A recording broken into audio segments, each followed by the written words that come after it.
모든 교회들이 이제 성탄 축하 예배 드리고 태어나신 예수님, 이 땅에 오신 아기 예수님 경배하고 찬송하고 기뻐했습니다. 우리 시온교회도 이제 성탄 축하 예배 온 교우들 함께 드리고 이제 코로나 중에 서로 좀 불편하긴 했지만 모두 이렇게 서로 축복하면서 축하하면서 그렇게 기쁘게 보냈습니다. 좀 아쉬운 그 현실이라면 이제는 성탄절에 대한 문화 또 사람들이 갖는 생각도 인식도 예전과 많이 바뀌었다라는 거예요. 사회적 흐름이 성탄절 하면 이 기독교라고 하는 어떤 종교적인 경이로움, 그전에는 예수 안 믿는 사람들도 예수님께서 이 땅에 오신 이거 굉장히 많은 관심을 가지고, 근데 이런 것이 이제 사라지고 이런 것이 다르게 무관심하게 지나치고 있다. 그래서 이날은 그냥 휴일의 의미고 또 상업적인 날로 그렇게 생각하고, 그래서 이제 성탄절도 어떤 날들 중에 그냥 하루야, 데이, 그냥 그런 의미로서만 이렇게 점점 이렇게 자리 잡아져 가고 있다라는 거. 또 거기다가 요즘에는 무슨 또 국적도 유래도 근거도 그렇게 분명하지 않은 무슨 기념일들 뭐 이런 거 축제 이런 일들이 생겨나서 이것들이 다 같이 그냥 뭉뚱그려져 가지고 상품이 되고 상업적인 어떤 축제가 이루어지고, 그리고 시즌이 되면 나왔다가 시즌 끝나고 또 들어갔다가 또 다시 나오는 이렇게 변하는. 그래서 우리에게 있어서 이 성탄의 그 큰 의미, 그 은혜 이런 것이 자꾸만 희석이 되고 사라져가는 거, 이런 거. 우리가 사회적인 이 흐르는 문화 이런 것들을 우리 종교성을 가지고 어떻게 바꿔놓고 할 수는 없지만은 우리 교회들만이라도 이 성탄의 의미, 이 성탄의 뜻 이거를 회복하고 바로 세워져 가야 될 때가 아닌가 이런 생각을 하게 됩니다. 지난 우리의 성탄절을 생각하면 돌아보면 이 크리스마스 생각을 하면 여기 모두가 다 이제 우리가 공감하실 거예요, 그죠? 뭐 그때에도 상업적인 그런 게 있지 않았, 심리가 없었던 건 아니에요. 근데 그러나 사회적인 전반적인 분위기가 지금과는 많이 달랐습니다. 12월에는 모두가 크리스마스를 기다렸어. 우리 교회력으로 대강절이 되면 모든 교회들, 세계의 교회들은 성탄 준비를 합니다. 이 강단에 여기 아래 드리는 드림천 이 스토리 초록색에서 보라색으로 바뀌게 되고, 교회들마다 다 이 성탄을 축하하는 이 예배를 준비하기 위해서 우리 교회 학교들 뭐 워십, 뭐 찬양, 선곡 이런 거 준비하고, 우리 성가대, 찬양대, 칸타타, 오라토리오 이거 우리 한 달 이상씩 막 연습했잖아.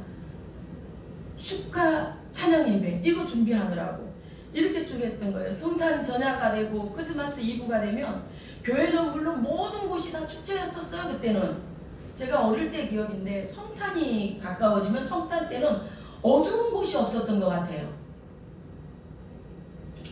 옛날에는 좀 이렇게 컴컴했어요. 이거 이렇게 옛날에는 이렇게 좀 컴컴했잖아, 그죠? 전광판 뭐 이런 네온사인 이런 게 발달돼 있지 않으니까. 근데 성탄이 가까우면 환해서 그 어린 눈에 보기에도 막 온 세상이 하나인 것 같았어.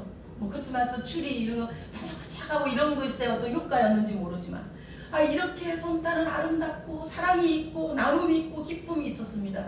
그래서 이 크리스마스를 빌어서 용서해주지 못할 리가 없을 것 같아.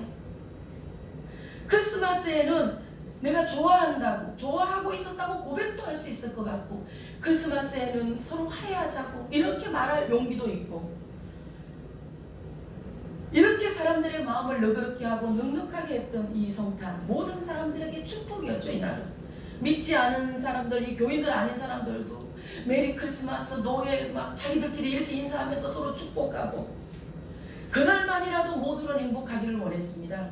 그래서 사람들은 성탄절을 기다렸었어요. 하늘에는 영광이요 땅에서는 기뻐하심을 입은 사람들의 평화로다. 성탄은 온 인류의 복된 소식이고 하나님의 축복이었습니다. 언제부터죠? 이 사회가 급속히 발전하고 동시에 많은 변화의 물결들이 이렇게 들어오고 그러면서 이 사회적 변화라고 하는 이 분위기는 사람들의 의식도 바꿔놓을 뿐더러 생활도 생각도 다 변화시켜 놓은 거, 바꾸는 거예요. 그래 우리가 부모님을 중심으로 해서 이 가족이라고 하는 대가족 구성, 저희 집도 식구가 11명이었습니다. 노할머니께서 계시고 할머니가 계시고 어머니 아버지가 계시고 시집안간 고모가 있었고 우리 형제들이 6남매였어요. 이 대가족의 구성에서 나라고 하는 이 개인으로 나의 생활로 이렇게 자꾸만 바뀌어져 가는 거예요. 사회적 생활 양식이나 문화나 가치관 이런 것들이 너무 빠르게 변하고 이게 너무 크게 되니까 문화적 충돌에서 오는 이 갈등이 심화돼서 식구고 가족인데도 막 개입이 막 너무 많이 벌어지는 거예요. 함께 같이 지내기가 답답하고 힘들어지고 부모 자식인데 그런 거예요. 그래서 이제는 뭐 아주 지금은 자연스럽게 대놓고 그냥 같이 사는 거 우리 너무 부담스럽다 이렇게 되니까 내 자신이 우선 이게 존중되는 것이 중요해서 이렇게 되는 거죠. 교회도 많이 변했잖아요. 이 큰 교회들 대형화된 이런 교회들이 많아지다 보니까 여기도 개교회주의가 되는 거예요. 연합하려고 애쓰는 우리 다 그전에 연합적으로 했었거든. 연합하려고 애쓰는 거 그거 별로 실용성이 없어. 뭐 굳이 그거 하려고 하지 말고 우리 교회만의 어떤 독보적인 우리 교회만의 캐릭터 강한 캐릭터 이거 개발하고 또 이거 자랑하고 또 그리고 실제 이것이 교회의 어떤 강고성의 효과를 내는 어떤 매개체 역할을 하고 그랬어요. 그래서 내 교회 우리 교회만 이렇게 변화해져 가는 거예요. 교회가 사회를 향해서 선한 힘이 되고 영향력이 되고 용기를 주게 되고 이런 거 잘 못하게 되고요. 우리 교회 내부적으로 있었던 이 부끄러운 일들 이거 좀 덮어놔야 되겠다 이런 일들이 자꾸 삐지도 나와서 목회자들이 잘못하는 거 이런 부정적인 거 이게 사회에 들어져 나와갖고 세상이 교회를 걱정했는데 저 교회 어떡하니 쟤네들 어떡하냐 세상이 우리를 이렇게 걱정해 주는 거예요.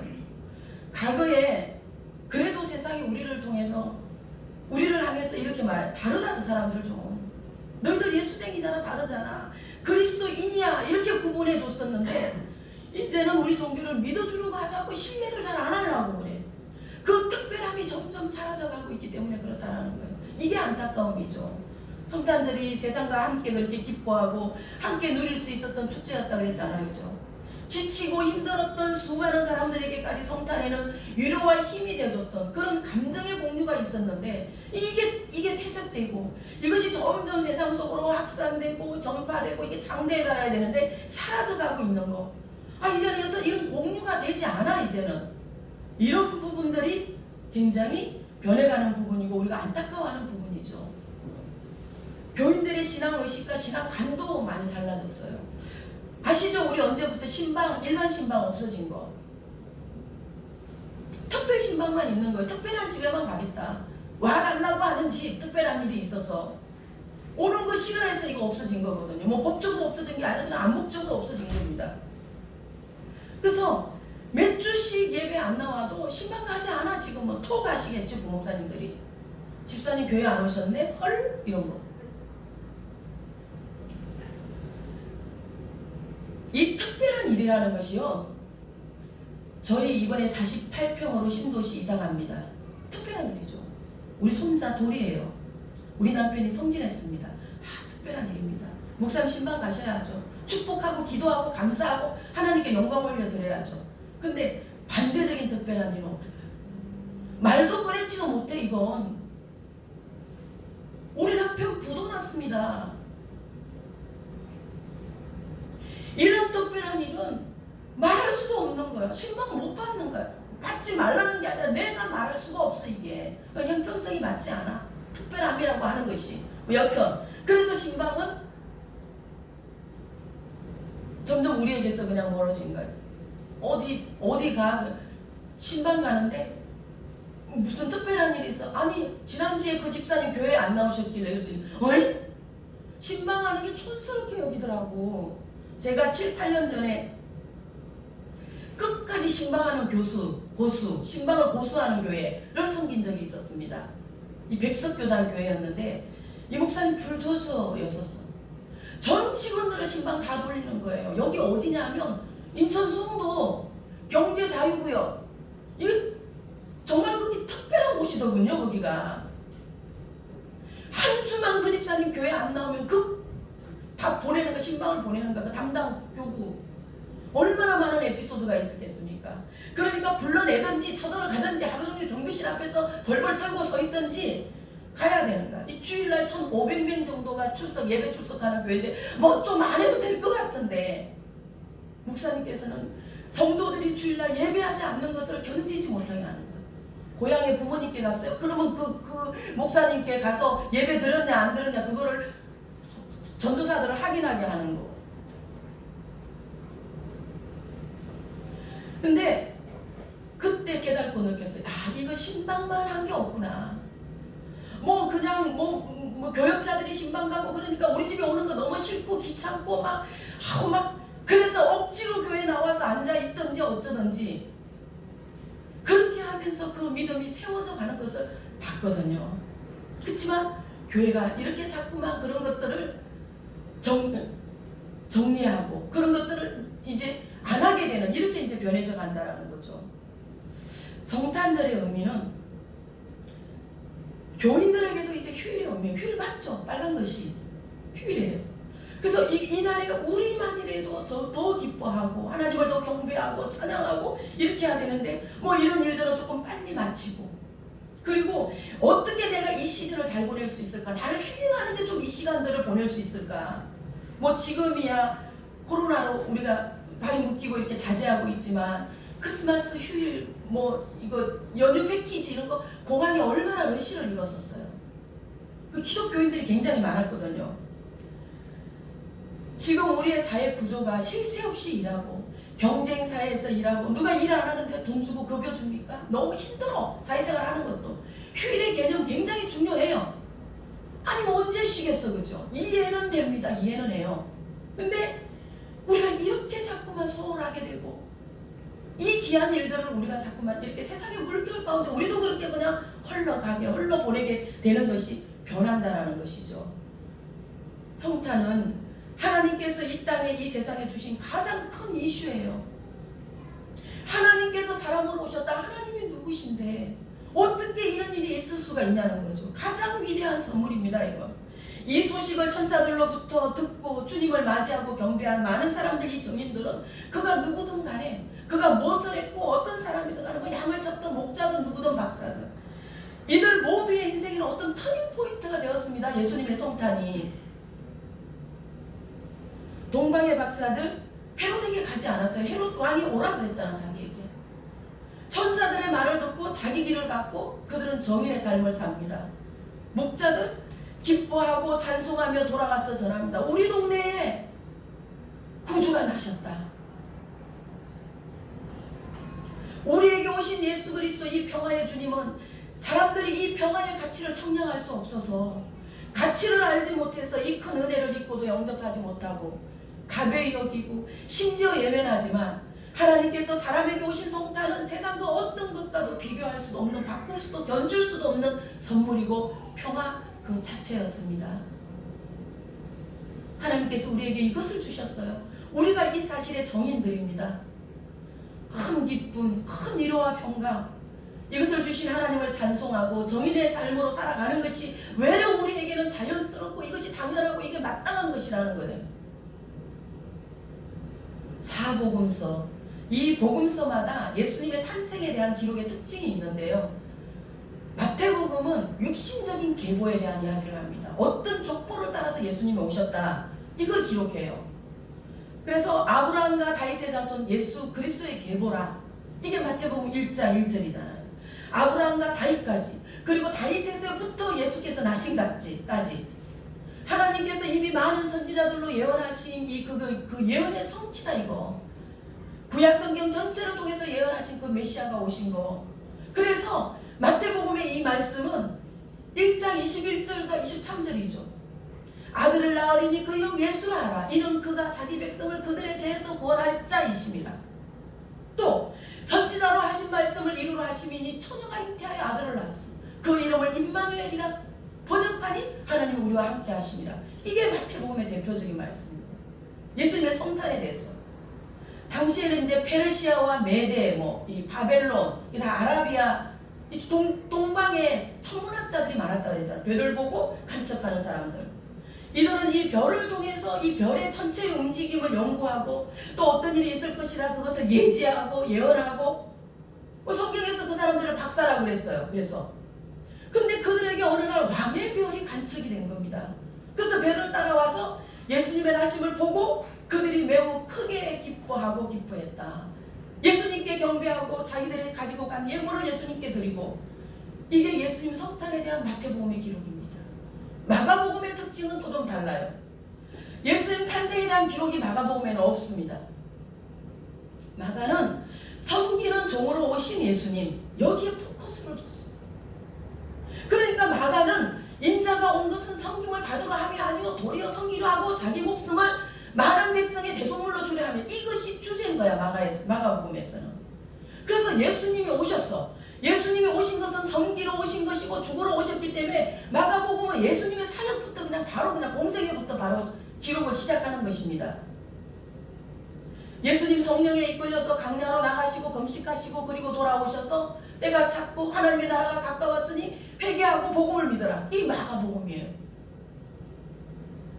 요한복음도 비슷해요. 예수님의 성탄에 대한 기록이 요한복음에도 없습니다. 요한복음은 육신이 되신 하나님, 이 하나님께서 성육신하여 오셨는데, 이 하나님께서 우리에게 어떻게 오셨는가? 말씀으로 오셨어. 말씀이 육신이 되어 우리 가운데 오셨는데, 이거 그 말씀이 보니 태초부터 계셨고, 그리고 그 말씀이 하나님이셨다. 요한복음은 그렇습니다. 누가복음은 굉장히 특별합니다. 공간복음 중에서 예수님의 탄생, 이 성탄을 가장 자세히, 가장 많이 기록하고 있어요. 우리가 어제도 말씀드렸지만 처녀가 잉태할 것이다. 이 수태고지죠. 이거부터 알리기 시작해서 마리아가 그렇게 임신을 해서 임신 중에 어떤 일이 있었고, 어떻게 하다가 그 만삭의 몸으로 베들레헴까지 와가지고 아기를 그렇게 낳고, 예수님의 탄생, 그리고 예수님께서 잘하시는 그 승자, 예수님이 하나님으로서 인간에 오셨지만 유대인의 혈통을 받아오셨다 하셔서 할례를 받으시고 성전에 계시고, 이런 이야기들을 쭉 누가 보면 다른 복음서와는 다르게 이렇게 기록하고 있는데, 왜 이렇게 않는가? 누가복음을 기록한 누가의 특징이야. 누가는 잃어버린 양에게 오시는 하나님을 말씀하고자 했던 겁니다. 잃어버린 양. 당시에 잃어버린 양이 누굽니까? 이방인이었어요. 온 세계인들이야, 모든 세상 모든 사람들에게 이 사실을 말하고자 했던 이 누가, 데오빌로라고 하는 수신자를 지목하고 쓰여진 글에서 누가가 강조하고 싶었던 것은 성육신하여 오신 예수 그리스도, 이 일들이 사실이라는 이 사실을 누가는 중요했어요. 그래서 이 사실을 어떻게 하면 사실적으로 기록할 수 있을까? 당시에 만연했던 헬라의 문화들 속에서, 헬라의 철학들 속에서 수많은 신들과 그 신들의 이야기들과 그 신화와 그 허탄한 지식들과 그 속에서 하나님께서 우리에게 오신 것은 그것이 아니야. 그게 아니야. 전혀 다른 것이야. 이 사실을 증명하기 위하여 목격자들이 있고 정인이 있었음을 누가는 이야기하고, 또 이때가 언제였냐, 누가는 굉장히 그 부분에 대해서도 밝히고자 했습니다. 이 연대라고 하는 것은 사실적인 역사를 바탕으로 하는 거죠. 2021년 대한민국 코로나죠. 우리는 1997년 대한민국 IMF였죠. 이 연대와 역사는 그런 거예요. 그래서 그 연대에 있었던 사건, 이런 거 누가가 놓치지 않았어요. 그때는 이 로마가 세계의 역사를 이제 좀 주관하고 있었죠. 그러니까 로마의 정치 배경, 그것을 근거로 한 연대, 이런 것에 굉장히 누가는 중요하게 생각했죠. 그리고 그때 황제가 누구였냐, 어느 때였냐, 무슨 일이 있었냐, 이런 것들을 다루는 복음서하고는 다르게 기록하고 있고요. 예수님이 탄생하셨다는 이 사실, 그리고 이것이 어느 날 그냥 이루어지고 온 것이 아니고 하나님께서 이미 예언하셨던 그 말씀의 성취다, 이게 누가가 강조했던 겁니다. 실제로 메시아의 예언은 오래전부터 기록됐었습니다. 우리가 구약을 말할 때 올드 테스트먼트, 오실 예수님에 대한 이야기, 약속에 대한 이야기다, 이렇게 얘기하죠. 모세의 글과 시편의 다윗이 예언한 것과 또 이사야 7장, 19장, 11장, 미가서, 스가랴, 많은 곳에서 예수님의 오심을 예언했습니다. 누가는 이 성탄에 대한 기록을 함에 있어서 이 일이 사실이었다라는 것을, 정인이 있다라는 것을 처음부터 전제하고 이걸 기록하기 시작합니다. 그래서 누가복음 1장 1절을 보면 우리 중에 이루어진 이 사실에 대해서 처음부터 목격자와 많은 정인들이 말해주는 그대로 받아 적어오고 펜을 든 사람들이 많은 것, 자기도 그 사람 중에 한 사람인 거예요. 그래, 이것이 사실이다라는 거. 그뿐만 아니라 사회적 분위기. 유대에서는 누가 왕이었냐? 헤롯이 왕이었죠. 세례 요한의 시작부터 또 얘기합니다. 세례 요한은 어떻게 해서 이 땅에 오게 됐냐? 광야에 외치는 자로 오는데 이가 준비된 자다. 그 부모는 어떤 사람이고 그 어머니는 어떤 사람이고, 이러니까 이 모든 이야기부터 시작하다 보니까 누가복음은 서론이 깁니다. 예루살렘의 형편은 어땠냐? 사람들은 살만했냐? 아니, 힘들었지 살기가. 그래서 예루살렘의 영광을, 예루살렘의 번영을 다시 기대하고 기다리는 경건한 사람들이 있었다. 그가 시므온이라는 사람이다. 이렇게 얘기하고, 성전에서 누가 있었느냐? 날마다 금식하고 기도하는 아세레 집파 안나가 있었다. 이런 것들을 누가는 다 아주 세밀하게 말해주고 있는 겁니다. 예수님은 왜 베들레헴에서 출생했느냐? 누가복음에서는 예수님의 소식을, 이 탄생의 소식을 천사들이 그 지역에 있는 그 목자들에게, 양을 치고 있는 목자들에게 알려주셨다 이랬어요. 너희 동네에 구주가 나셨으니 그리스도 주라. 너희가 가서 직접 보고 너희의 표적이 되리니. 자, 이 표적, 사인이에요. 너희가 본 그것이 이게 징조야, 하나님의 사인이다. 이렇게 말해준 거예요. 그러니 정인이 되라는 거죠. 누가는 또 이 정인들을 중요하게 여겼잖아요. 이게 사실이라는 걸 증명해야 하니까. 이 글을 읽을 대상이 누구냐? 유대인이 아닌 거예요. 이방인이고 온 세상의 사람들이고, 이것이 읽혀져서 우리에게까지 와서 우리가 읽어야 되고 우리가 이 사실을 받아들이고 영접하고 믿어야 하는 거였기 때문에 자세하게 정확하게 기록하기를 원했던 것입니다. 누가는. 우리가 기념하고 지키는 이 성탄절 12월 25일은 이날이 지나면 지나갑니다. 지나가죠. 벌써 하루가 지났지 않습니까? 그러나 이 세상에 오신 예수님, 이 성탄은, 하나님의 평화가 이 땅에 내려온 이 성탄은 우리에게 끝나는 것이 아니에요. 우리에게 계속적이고 영원한 거고 우리와 함께 하시는 평화라는 것입니다. 하나님께서 선물로 주신 이 평화, 우리 예수님을 그럼 우리가 어떻게 간직하고 이걸 지키고 누리며 살아갈 것인가? 그리고 어떻게 우리에게 이 표적이 된, 이 사인과 이 징조가 된 이 사실에 대해서 이걸 우리가 어떻게 세상에 전하고 정인으로 살아갈 수 있을 것인가? 읽었던 본문 말씀 첫째, 새롭게 변화돼요. 자, 새로워져야 되는 거예요. 사람이 변하지 않으면 세상은 잘 안 변합니다. 환경도 달라지지 않고 현실도 그렇게 달라지지가 않아. 내가 달라져야 살기 좋은 세상 이거 이루어보자, 우리가 더불어 사는 세상 이루자 해도 내가 달라져야, 내가 좀 고쳐져야 이게 실질적으로 이루어지는데 나는 안 고쳐지면서 우리가 이런 것을 운동하고 이런 것에 대해서 부러짓고 어떤 프로젝트를 기획하고 이런다 사람이 안 변하는데요. 뭐 프로그램이 부족해서 이게 안 되는 게 아니라 나에게 문제가 있어서 내가 좀체 잘 바꿔지지 않는 이것으로부터 문제가 있었다는 것을 우리는 다 알게 되죠. 17절, 그런즉 누구든지 그리스도 안에 예수 안에 있으면 새로운 피조물이라. 이전 것은 지나갔으니 새 것이 되었도다. 그리스도 안에 있으면 주님과 함께 있을 때에 그 주님 안에서, 그 예수 안에서 내가 새 것이 된다. 내가 바뀌고 새롭게 되는 거예요. 내가 변화되지 않으면 예수님이 내게 오신 이게 무슨 의미가 있고 무슨 능력이 일어납니까? 이게 예수님의 그 평화, 내가 이걸 누릴 수도 없을 뿐더러 증인이 될 수도 없다는 겁니다. 자, 하나님 주신 이 평화를 간직하고 지켜나가려면 두 번째, 우리가 하나님과 화목해야 한다. 모든 축복이 여기서부터 시작입니다. 우리 기독교의 교리 중에 하나죠. 화목. 이것은 하나님과 인간의 관계였었어요. 그 관계의 표현입니다. 예수 그리스도를 통해서 우리 아이의 화해를 전적으로 이루어내신 하나님의 은총이 우리에게 이 직분을 주셨어요. 그래서 하나님과 화목해진 우리가 다른 사람들과도 화목하게 하시려고 오셨던 이 사실을 전하라는 거예요. 이것을 위하여 예수님께서 오셨기 때문에 그렇습니다. 죄로 말미암아서 하나님과 원수되었었고 사망에 죽었던 우리가 아닙니까? 이런 우리들을 하나님께서 오셔서 우리와 화목해 주시고 그리고 우리를 구원하시려고 예배소서 12장 예배소서 2장 12절 그 이후의 말씀. 그때 너희는 그리스도 밖에 있었고 약속의 언약에 대해서는 외인이요 세상에서는 소망이 없고 하나님도 없는 자였으니 또 전에는 멀리 있었던 너희들이 이제는 그리스도와 예수 안에서 그리스도를 피로 가까워졌느니라. 하나님께서 이걸 이루시는 거야. 그는 우리의 합편이신지라 둘로 하나로 만드사 원수된 것 즉 중간에 막힌 담을 자기 육체로 당신의 몸으로 h으시고 화목하게 되시고 우리와 화평하게 하셨으니 그러니 예수님께서 이 땅에 오신 이유가 여기에 있었습니다. 우리가 하나님과 화목해야 되는 거예요.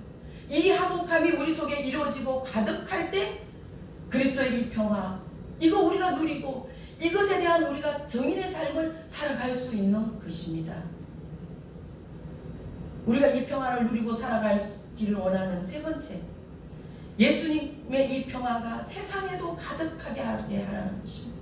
뭐 우리끼리만 평화하는 것이 아니고 서울의 지하철 5호선이나 7호선 그런 어느 좀 한적한 역들에 가면 요즘에도 있는지는 잘 모르겠습니다.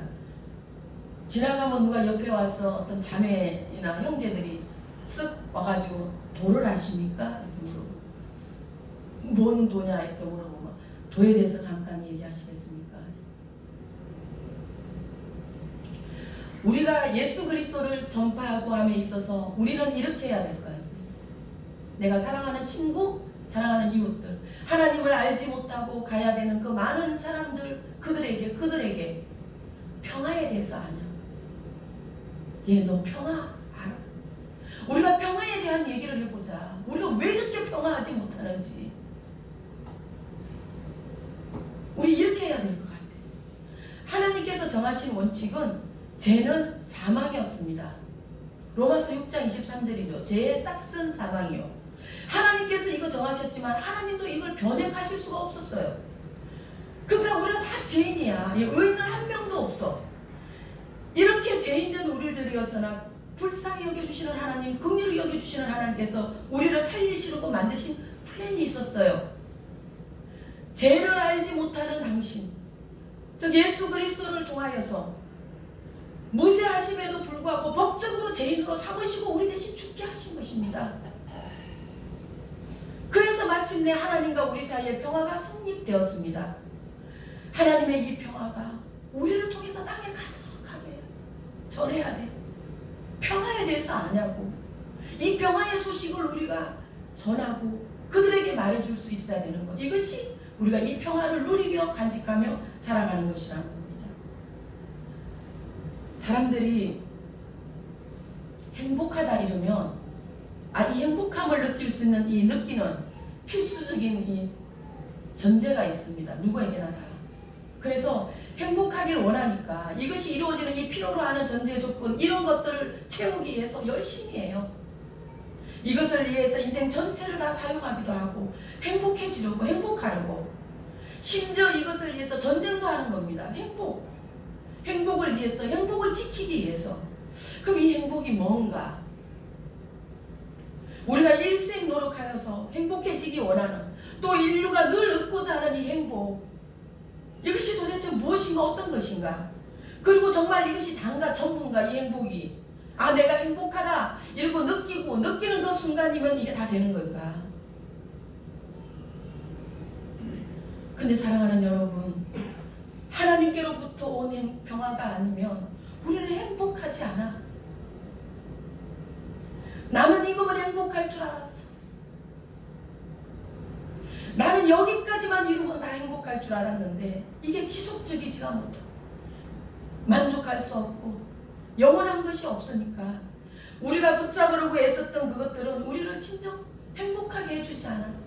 우리에게 있어서 궁극적인 평화가 아니었다라는 것입니다. 그것은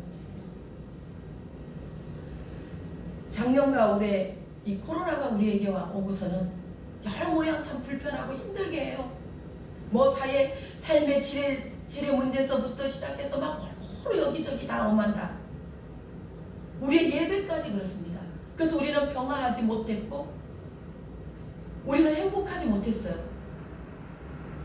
이제 실제 우리가 좀 알고 있고 드러나 있고 뭐 매스컴이 말해주고 느끼고 생각하는 그 이상으로 많은 사람들이 지금 굉장히 힘들어하고 있더라고요.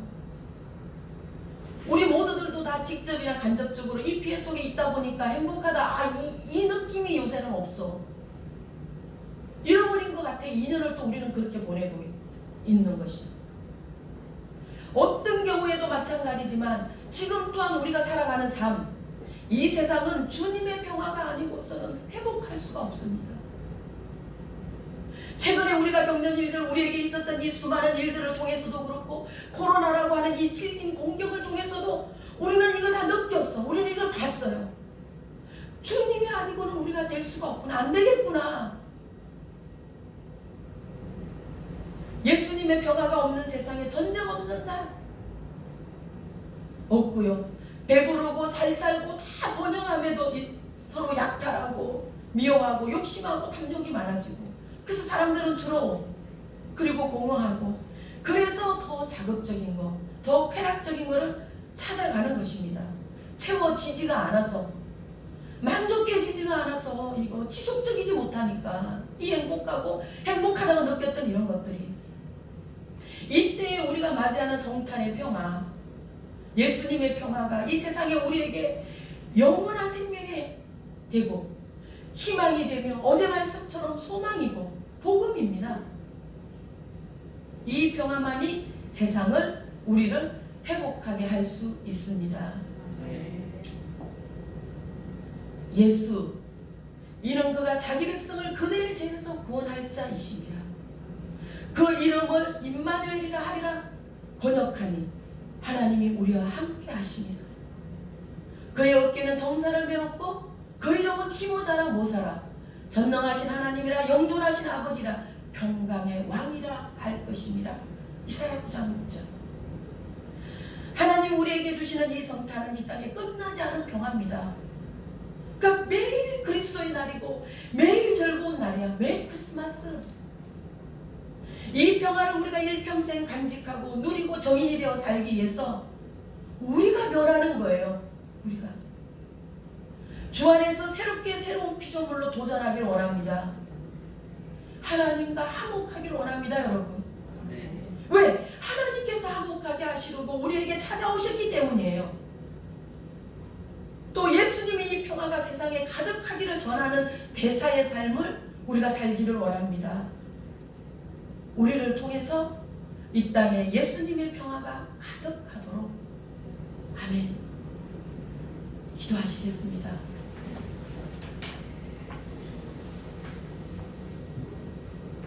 주님, 성탄절이 끝났습니다. 성탄 찬송 부르고 예물 드리고 서로 축하하면서 기뻐했습니다. 돌아오는 성탄절을 기약하며 올해도 우리는 또 이렇게 성탄절을 보내지만, 하나님께서 우리에게 오신 성탄은 세상으로 참 평화를 주시기 영원한 그 은혜요 사랑이요, 죄 있는 우리를 살리려 하는 하나님의 큰 사랑이고 계획인 것을 우리가 깨닫게 해 주옵소서. 이것이 어디 이 하루의 기쁨만으로 우리가 다 할 수 있겠습니까? 주님, 우리 큰 사랑을 저희들 다 헤아리지 못하고 부족하지만 일평생 찬송하게 하옵소서. 살아가는 날 동안 기뻐하게 하옵소서. 우리가 누리고 간직하는 이 평화를 세상에도 전하며 살아가게 하옵소서. 가장 낮은 자리로 오신 예수님을 우리가 기억하면서 우리도 낮은 곳 돌아보는 그런 겸손함을 갖게 하여 주시옵소서. 예수님 이름으로 기도합니다. 아멘.